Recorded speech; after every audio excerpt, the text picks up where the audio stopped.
Today, we see Catholic healthcare organizations entering into an increasing number and variety of partnerships with other healthcare organizations and providers, some Catholic and some other than Catholic. With the ongoing reform of the healthcare delivery system, this is likely to continue. Such partnerships provide many opportunities for Catholic healthcare, but some can also pose challenges to Catholic identity and integrity. Part 6, which was added to the directives in 1994 and revised in 2001, provides some guidance for forming new partnerships. Today's leaders in the Catholic health ministry must steward their organizations in a difficult healthcare environment. We're being asked to do more with less, and more is both a higher quality of care and greater access to care. And yet at the same time realizing that our current delivery system is not sustainable going forward at the increasing expense that it has had in the past. I think one of the beauties of the ethical and religious directives when it deals with partnerships is it really raises the question early on to say, what is it that we want to do and who are the partners that can do it best? And how is it and what is it that we expect of each of the partners? It really forces, I think, an organization to think through its strategy. Ministry leaders must frequently make business decisions about partnering with other institutions, with physicians and other healthcare providers, and with payers and the community. Partnerships can be opportunities for expanding the healing ministry and influencing the profession of medicine. They can also pose serious challenges to the ministry's identity and ability to operate ethically.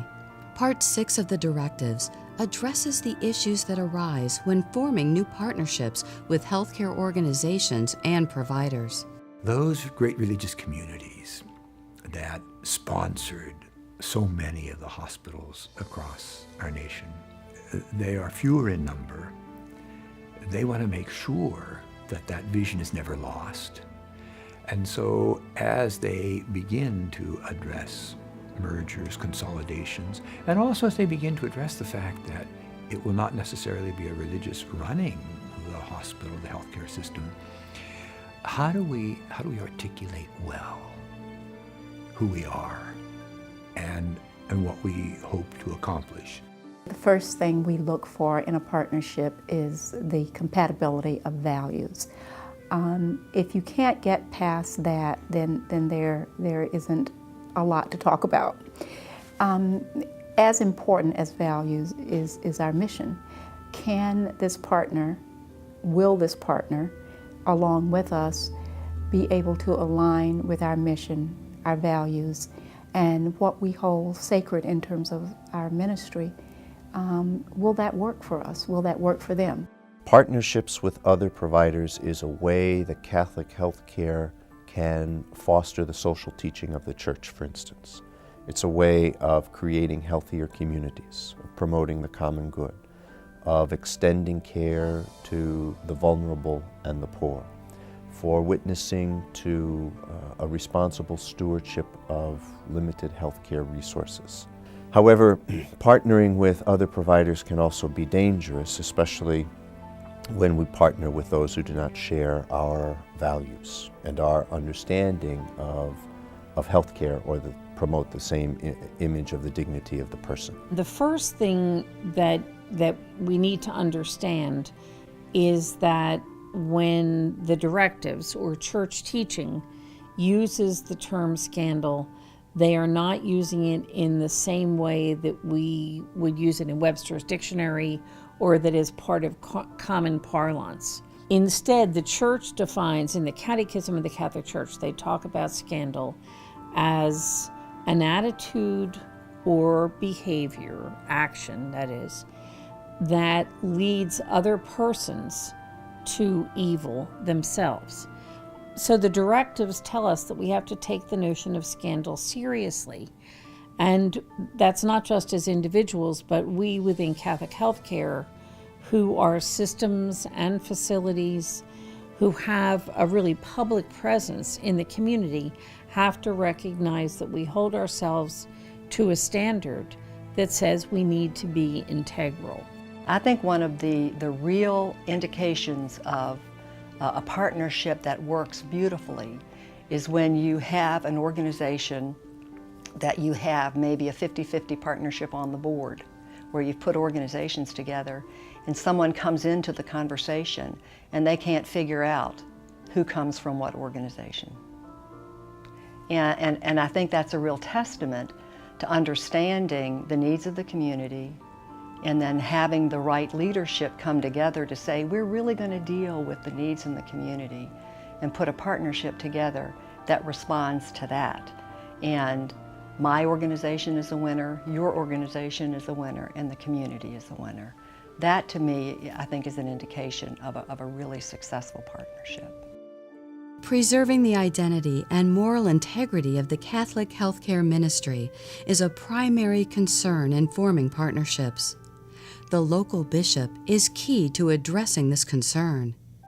One of the most important things is developing the relationship with the diocese and with the bishop so that as healthcare leaders and as those who deliver healthcare, the bishop doesn't find surprises, that we've developed that relationship of communication and relationship. When it comes to partnerships and very specific partnerships, depending on the relationship of the bishop to the partnership to be created, they may or may not have a more formal role, but at any point, the bishop has the ability to say whether or not you're in the diocese and how you're in the diocese.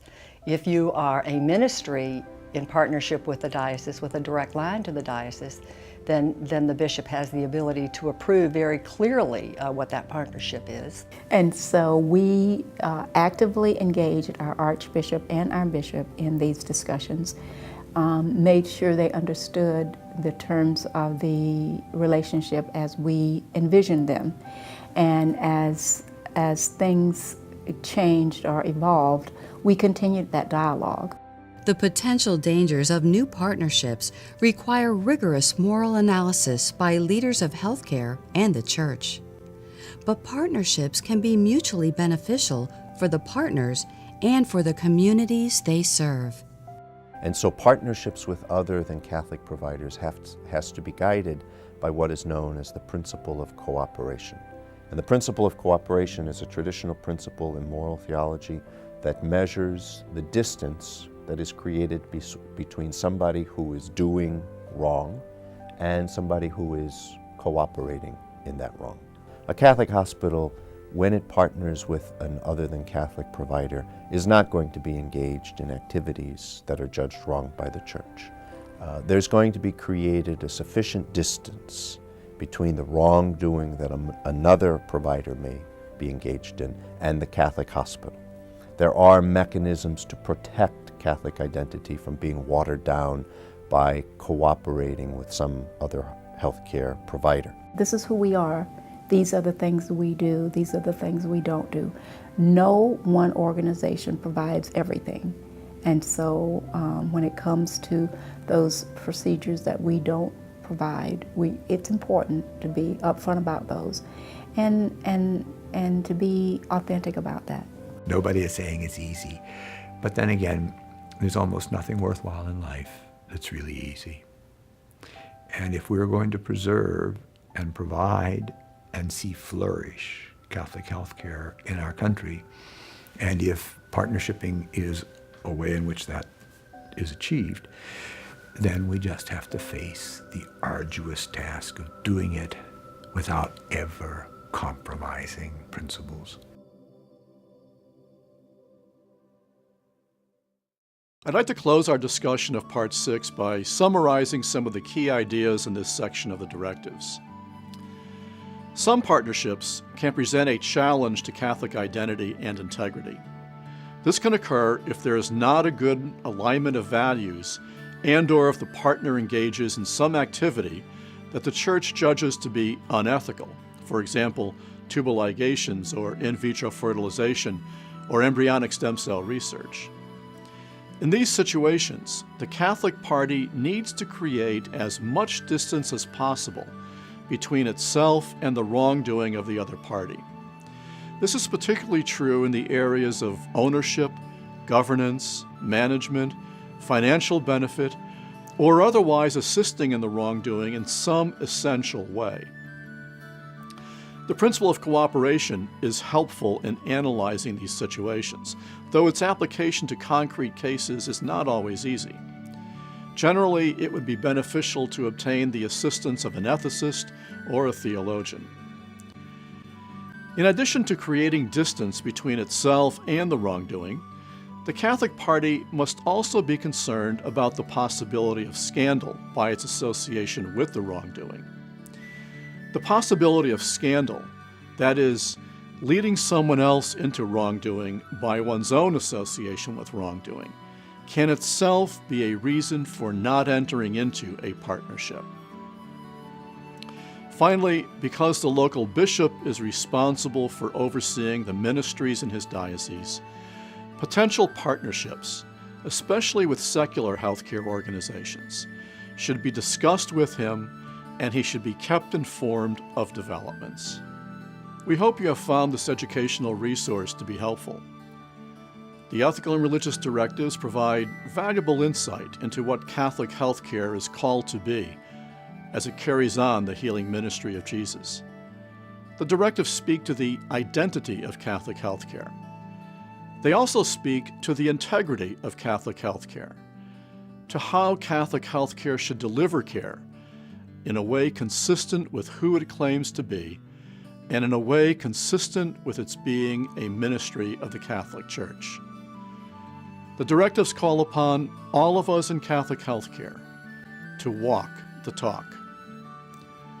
Thank you for joining me to learn more about the Ethical and Religious Directives. We hope you found the video presentation, case studies, and other supporting materials to be helpful in understanding the importance of the directives for the Catholic health ministry.